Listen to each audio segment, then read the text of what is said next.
Hello student, मैं हूँ रीना। आप देख रहे हो रीना एकेडमी चैनल। आप सभी का मेरे चैनल पर स्वागत है। मैं अपने आज के सेशन में आपके लिए लाई हूँ एनसीईआरटी क्लास 8 हिंदी पाठ्य पुस्तक बसंत भाग 3 का पाठ नंबर 10, जिसका शीर्षक है कामचोर। ये एक कहानी है और इसको लिखा है इस्मत चुगताई जी ने। बच्चों, इस कहानी में लेखिका ने एक ऐसे घर के बारे में वर्णन किया है जहां पर बहुत सारे बच्चे हैं उस घर में, और वे बच्चे कोई भी काम नहीं करते हैं, जिसकी वजह से उनके परिवार वाले उनसे बहुत नाराज रहते हैं। तो बच्चों, आइए आगे इस कहानी में हम कुछ कठिन शब्दों का अर्थ देखेंगे और इसको समझेंगे कि आखिर बच्चे काम क्यों नहीं करते हैं, घर वाले उनसे नाराज क्यों रहते हैं।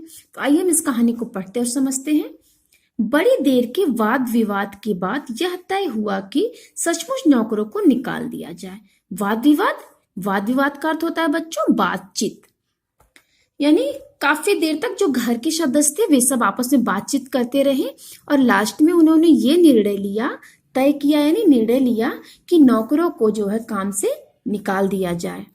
आखिर ये मोटे मोटे किस काम के हैं? हिलकर पानी भी नहीं पीते।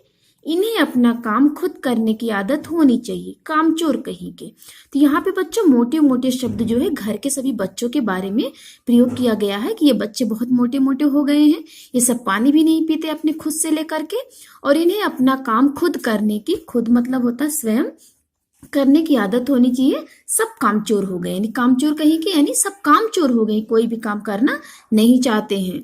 आगे है, तुम लोग कुछ नहीं, इतने सारे हो और सारा दिन उधम मचाने के सिवा कुछ नहीं करते। यानी सभी घर वाले जो है, सभी घर के जो फैमिली मेंबर हैं, वे सब बच्चों को कह रहे हैं कि तुम लोग कोई काम नहीं करते, सारा दिन घर में उधम मचाते, उधम यानी शरारत करते रहते हो, इसके अलावा और कोई भी काम तुम लोग नहीं करते हो। आगे है, और सचमुच हमें ख्याल आया कि हम आखिर काम क्यों नहीं करते। यानी ऊपर की जो सारी बातें हैं, सभी सदस्यों की बातें सुनकर बच्चे अपने मन में सोचने लगे कि सच में हम आखिर क्यों कोई काम नहीं करते हैं। हिलकर पानी पीने में अपना क्या खर्च होता है।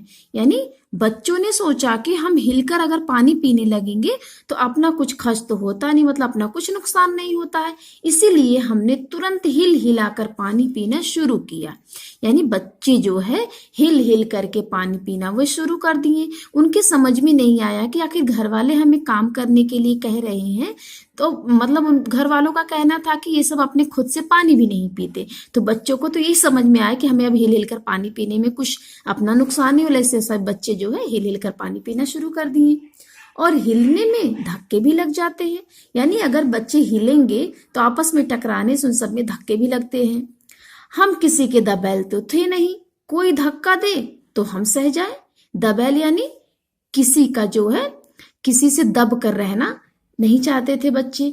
यानी अगर हिल के पानी पीने में धक्के लग गए तो एक बच्चा सोचा कि हम इससे क्यों दब के रहे, अगर ये हमको धक्का दिया है तो हम क्यों सहेंगे, हम भी इसको धक्का देंगे। तो ऐसा सोचकर बच्चे एक दूसरे को धक्का देने लगे।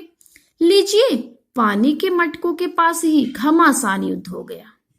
अर्थात जो पानी से भरे हुए मटके थे वहीं पर बच्चे जो है धक्का मुक्की करते हुए आपस में लड़ने लगे। सुराहियां उधर लुढ़क गई, मटके इधर गए, कपड़े भीगे सो अलग। यानी बच्चों के हिल हिल के पानी पीने में जो लड़ाई झगड़े होने लगे, उससे जो है सुराहियां मटके सब इधर उधर लुढ़क गए और कपड़े भी जो बच्चों के भीगे थे वे अलग ही थे। यह भला काम करेंगे, अम्मा ने निश्चय किया। अर्थात बच्चों को इस तरह से करता देख अम्मा ने जो है निर्णय ले लिया और बोला कि ये भला क्या काम करेंगे।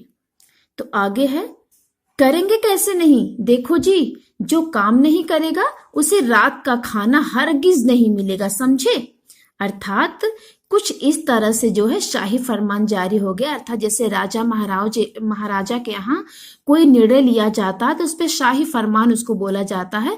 तो उसी तरह जो है घर में इन बच्चों के लिए शाही फरमान जारी हो गया कि तुम लोग, अम्मा ने जब कहा कि ये कोई काम नहीं कर पाएंगे तो उसी घर के एक मेंबर ने कहा करेंगे कैसे नहीं, देखो जी, अगर कोई भी काम नहीं करेगा, कोई भी काम अगर ठीक से नहीं करेगा तो रात को उसको रात का खाना नहीं दिया जाएगा। बिल्कुल शाही फरमान की तरह ये आदेश निकाला गया। आगे जो है बच्चों ने दुहाई दी, यानी बच्चों ने कहा हम काम करने को तैयार हैं, काम बताए जाए। तो बच्चों ने जब सुना कि अगर हम काम नहीं करेंगे तो हमें रात का खाना नहीं मिलेगा, तो बच्चों ने कहा हम तो काम करेंगे, बस हमको काम बताया जाए कि काम कौन से करने हैं। बहुत से काम है जो तुम कर सकते हो। मिसाल के लिए, यह दरी कितनी मैली हो रही है, आंगन में कितना कूड़ा पड़ा है, पेड़ों में पानी देना है, और मुफ्त तो यह काम करवाए नहीं जाएंगे, तुम सबको तनख्वाह भी मिलेगी। अर्थात जब बच्चों ने कहा कि हमें काम बताया जाए, हम काम करेंगे, तो बच्चों से कहा गया कि बहुत से ऐसे काम घर में हैं जो तुम कर सकते हो।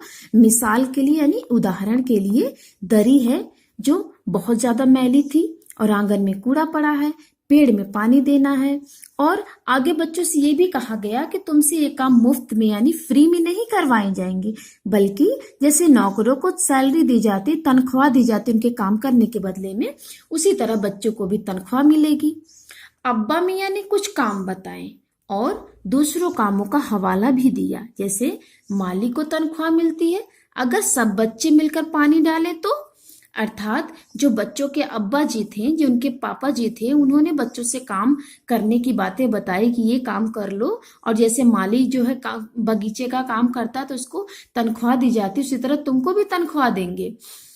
तो आगे है, ऐ हे खुदा के लिए नहीं, घर में बाढ़ आ जाएगी। यानी जब बच्चों के अब्बा ने कहा कि माली बगीचे की देखभाल करता, उसको तनख्वाह मिलती, तुम लोग अगर पौधों में पानी डालो तो वो तनख्वाह हम तुम्हें देंगे। तो ये बातें सुनकर जो बच्चों की अम्मा थी, उन्होंने याचना की यानी विनती की कि खुदा के लिए ऐसा मत कहिए, वरना घर में सब बच्चे बाढ़ ला देंगे। फिर भी तनख्वाह के सपने देखते हुए हम लोग काम पर तुल गए। मतलब अम्मा तो मना कर रही थी, लेकिन बच्चों ने सुना था कि हमको तनख्वाह मिलेगी, इसी सभी लोग जो है काम करने में तुल गए यानी जुट गए। एक दिन फर्शी दरी पर बहुत से बच्चे जुट गए। फर्शी दरी का अर्थ होता है बच्चों फर्श पर जो बिछाने वाली दरी होती है, और चारों ओर से कोने पकड़कर झटकना शुरू कर दिया। दो चार ने लकड़ियां लेकर धुआंधार पिटाई शुरू कर दी। सारा घर धूल से अट गया अर्थात पट गया। यानी जो फर्श पर बिछाने वाली दरी थी, सब बच्चे एक दिन जो है उन दरी के कोने कोने को पकड़ करके पटक पटक के झाड़ के उसकी धूल निकालनी शुरू कर दी। तो कुछ बच्चे जो है लकड़ियां लेकर आए और उस कंबल के ऊपर जो दरी थी उसके ऊपर मारने लगे, जिससे धूल निकल निकल के पूरे घर में भर गई और खांसते खांसते सब बेदम हो गए। यानी धूल जो सबके जो मुंह के अंदर गई तो सबको बहुत ज्यादा खांसी आने लगी, और सारी धूल जो दरी पर थी, जो फर्श पर थी, सबके सिरों पर जम गई। यानी पूरी धूल दरी और फर्श पर से निकल निकल के सबके सिर के ऊपर जाके जम गई, आंखों और नाकों में घुस गई। बुरा हाल हो गया सबका। हम लोगों को तुरंत आंगन में निकाला गया।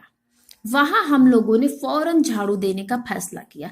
अर्थात जब बच्चों ने दरी झाड़ के उसमें से सारी धूल निकाल के सब परिवार वालों को मतलब परेशान कर दिया, तो सब बच्चों को वहां से आंगन में निकाला गया और बच्चों ने आगे फैसला किया कि अब हम झाड़ू लगाएंगे। झाड़ू क्योंकि एक थी और तनख्वाह लेने वाले उम्मीदवार बहुत, इसलिए क्षण भर में झाड़ू के पुर्जे उड़ गए।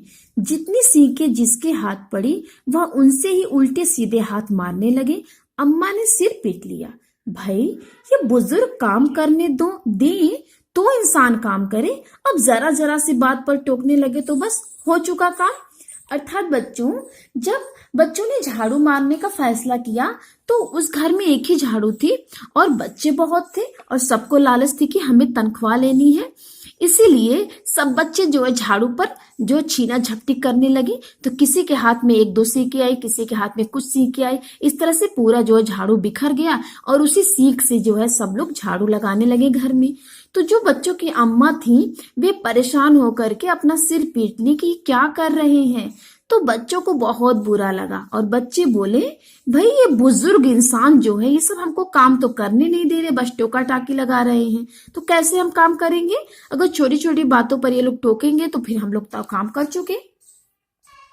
असल में झाड़ू देने से पहले जरा पानी छिड़क लेना चाहिए। यानी बच्चों को याद आया कि हमको झाड़ू लगाने से पहले थोड़ा पानी छिड़क लिए होते, तो बस ये ख्याल उनके मन में आते ही तुरंत दरी पर पानी छिड़का गया। एक तो वैसे ही धूल से अटी यानी भरी हुई थी, पानी पड़ते ही सारी धूल कीचड़ बन गई। अब सब आंगन में से भी निकाले गए, यानी पहले तो सब घर से आंगन में निकाले गए थे बच्चे, अब आंगन से सब जो बाहर निकाल दिए गए। तो बच्चों ने तय किया कि पेड़ों को हम पानी देंगे। बस सारे घर की बाल्टियां, लोटे, तसले, भगोने, पतीलियां बच्चों ने मिलकर के पूरे बर्तन को लूट लिया, और जिन्हें ये चीजें भी न मिली वे डोंगे, कटोरे और गिलास ही लेकर भागे कि अब हम पेड़ों में पानी देंगे। और सब बच्चे जो है अब नल पर टूट पड़े। वहां भी वह घमासान मच्छी की क्या मजाल, जो एक बूंद पानी भी किसी के बर्तन में आ सके। ठूसम ठास किसी बाल्टी पर पतीला और पतीली पर लोटा और भगोने और डोंगे, पहले तो धक्के चले, फिर कुहनिया और उसके बाद बर्तन। अर्थात बच्चों ने जब निर्णय लिया कि अब हम जो है बगीचे में पानी देंगे, तो पूरे घर का बर्तन सब लूट लिए, जिसके हाथ जो आया वो वही लेकर चलता बना, और नल पर जाकर सब वहां पे लड़ाई झगड़े करने लगे कि पहले मैं पानी भरूंगा, पहले मैं पानी भरूंगा। लेकिन ऐसे करने से कोई तो हार मानने वाला नहीं, सब आगे ही रहने वाले थे, तो सभी जो है लड़ाई करने लगे, लेकिन किसी के भी बर्तन में पानी नहीं आया, और सब लोग जो है लड़ाई करने लगी। फिर उसके बाद बर्तन उठा उठा के एक दूसरे को मारने लगी। फौरन बड़े भाइयों, बहनों, मामुओं और दमदार मौसियों, फूफियों की कुमक भेजी गई। फौज मैदान में हथियार फेंक कर पीठ दिखा गई। अर्थात बच्चों, जब बच्चे बर्तन फेंक फेंक कर लड़ने लगे, तो तुरंत ही घर में जो बड़े भाई थे, बहन थी, जो मामू लोग थे, दमदार मौसी थी, फूफी थी, उन सब की कुमक यानी सेना भेजी गई, और तुरंत जो सारे बच्चे थे फौज की तरह बने मैदान में, सभी अपने हथियार यानी बर्तन को फेंक फेंक कर वहां से पीठ दिखा गए, अर्थात भाग गए।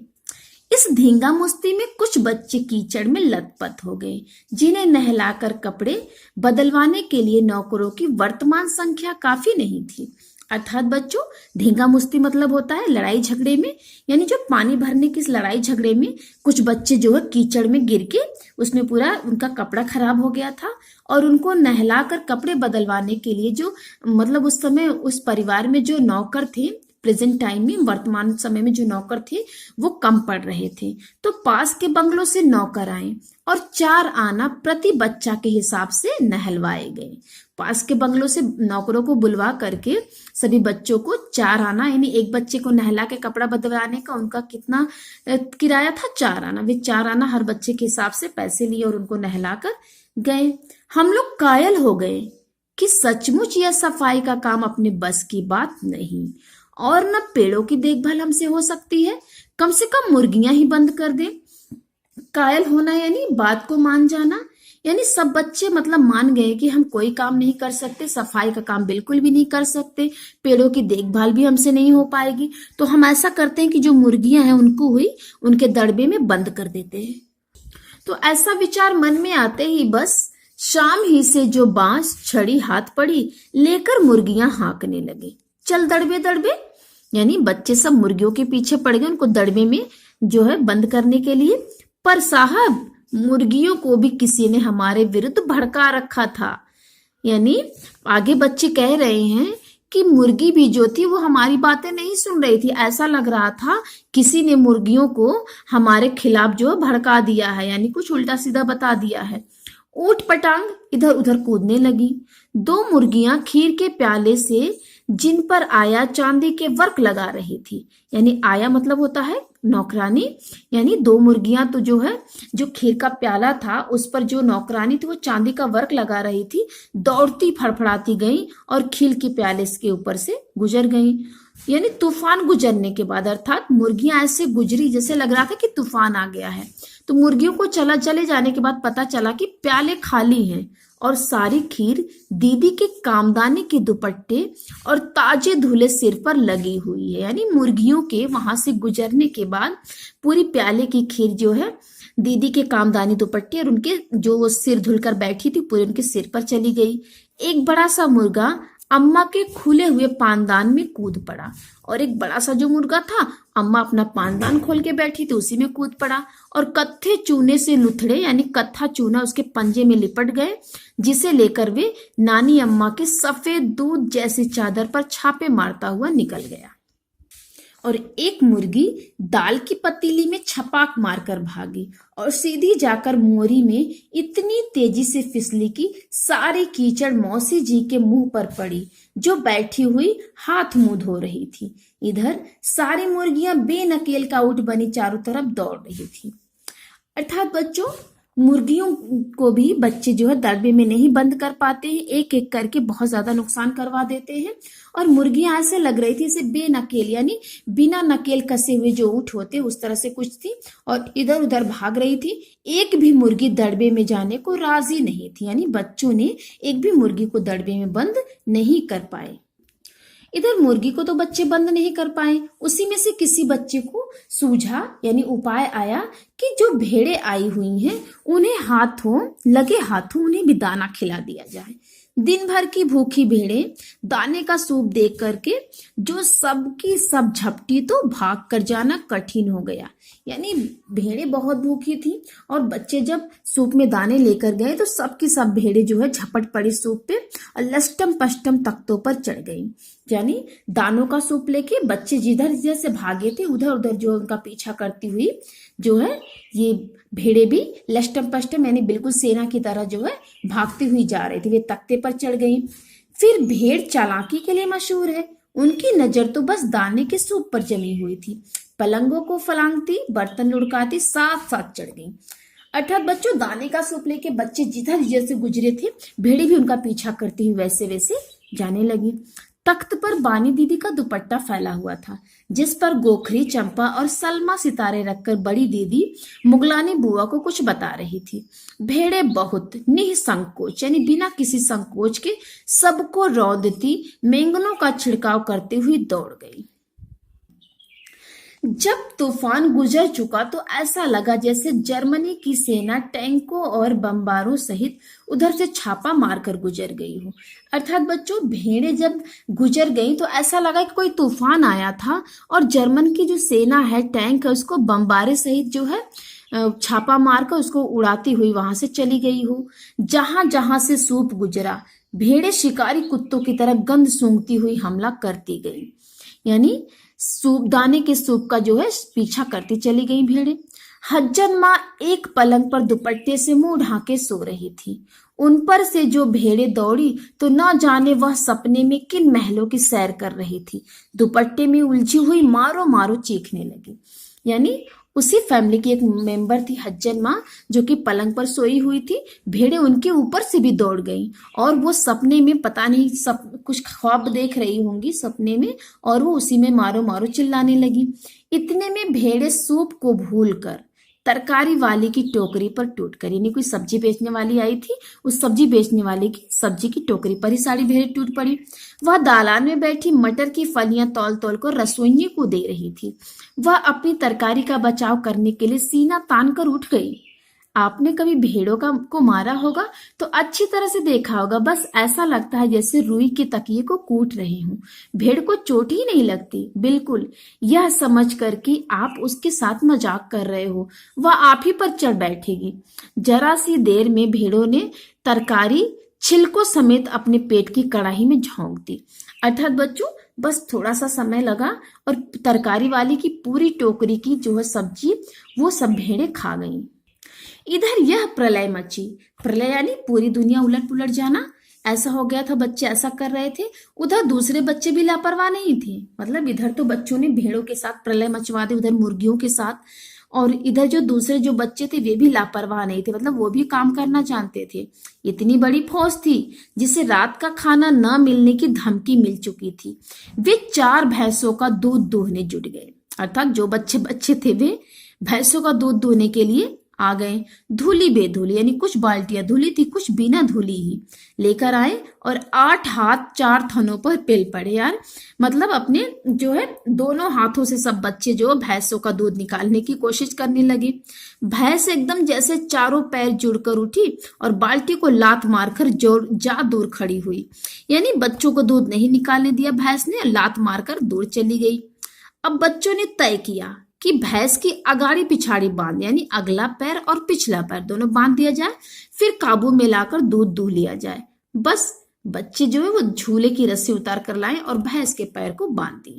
जो भैंस का पिछला पैर था उन्होंने अपने चाचा जी के चारपाई के पायों से यानी चारपाई के पैरों से बांध दिया। अगले 2 पैरों को बांधने की कोशिश जारी थी, यानी बच्चे सब कोशिश कर रहे थे कि इसके पैर को कहाँ बांधा जाए कि भैंस जो है चौकन्नी हो गई, मतलब भैंस सावधान हो गई और छूट कर जो भागी तो पहले चाचा जी समझे कि शायद कोई सपना देख रहे हैं। यानी बच्चों के जो चाचा जी थे वे सो रहे थे, लेकिन भैंस उनको जो है सोते हुए ही उनकी चारपाई खींच कर जो है लेकर भागने लगी और पानी के ड्रम से टकराई। पानी छलक कर जो है चाचा के ऊपर गिरा तो चाचा ख्वाब में ही सोचे लगे कि मैं आधी तूफान में फंस गया हूँ, साथ में भूचाल आ गया अर्थात भूकंप आ गया है।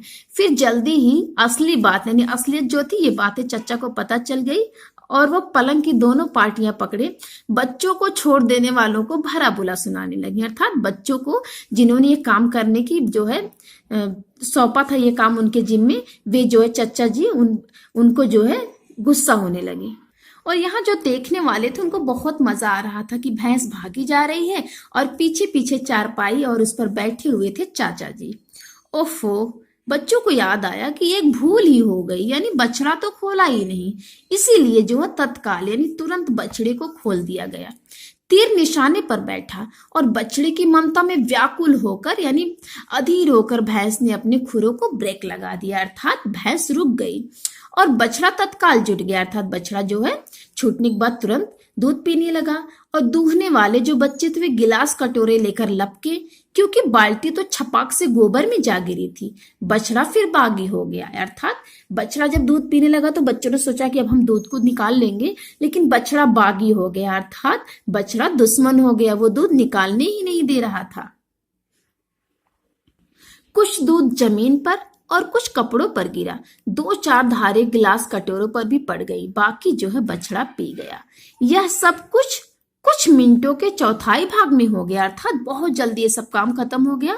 घर में तूफान उठ खड़ा हुआ। ऐसा लगता था जैसे सारे घर में मुर्गियां, भेड़े, टूटे हुए तसले, बाल्टियां, लोटे, कटोरे और बच्चे थे। बच्चे बाहर किए गए, मुर्गियां बाग में हकाई गई, मातम सा मनाती तरकारी वाली के आंसू पोंछे गए और अम्मा आगरा जाने के लिए सामान बांधने लगी। अर्थात बच्चों, जो इस घर के बच्चे थे वो पूरे घर की दुर्दशा कर दिए थे, बहुत बुरा हाल कर दिए थे पूरे घर का। सो अम्मा बहुत गुस्से में हो गई और वो अपना सामान बांधने लगी कि अब मैं अपने मायके आगरे चली जाऊंगी। और आगे अम्मा ने जो है चुनौती दे दिया पूरे घर को कि या तो बच्चा राज कायम कर लो या मुझे ही रख लो, नहीं तो मैं अब चली अपने मायके। यानी जो बच्चों के अब्बा थे, अम्मा ने उनसे साफ साफ कह दिया कि या तो अपने बच्चों का काम मतलब अपने बच्चों को पूरा राज सौंप दूं, ये अपने मन की करे, या फिर मैं चली जा रही हूँ मायके। और अब्बा ने सबको कतार में खड़ा करके यानी अब्बा ने लाइन लगवा के सब बच्चों को खड़ा किया और पूरी बटालियन का कोर्ट मार्शल कर दिया, अर्थात बच्चों को सख्ती से हुक्म दे दिया कि अगर किसी बच्चे ने घर की किसी चीज को हाथ लगाया तो बस रात का खाना बंद हो जाएगा। इस तरह से बच्चों को धमकाया गया। तो बच्चे आगे कह रहे हैं, ये लीजिए, इन्हें किसी करवट शांति नहीं। हम लोगों ने भी निश्चय कर लिया कि अब चाहे कुछ भी हो जाए हिलकर पानी भी नहीं पिएंगे। यानी बच्चों का कहना है कि अगर हम काम ना करें तब भी इनको शांति नहीं, अगर हम काम करें तब भी इनको शांति नहीं। इसीलिए लास्ट में जब बच्चों को मना किया गया काम करने से, तो बच्चों ने भी जो है निर्णय लिया कि अब हम कोई भी काम नहीं करेंगे, हिलकर अपने से पानी भी नहीं पिएंगे। तो बच्चों, ये थी कहानी, बहुत ही प्यारी सी कहानी। बहुत अच्छा लगा इस कहानी को पढ़ के। तो बच्चों, ये हो गई हमारी कहानी की पूरी व्याख्या। अब हम इसके पार्ट 2 में इसके प्रश्न अभ्यास को करेंगे। तब तक के लिए धन्यवाद।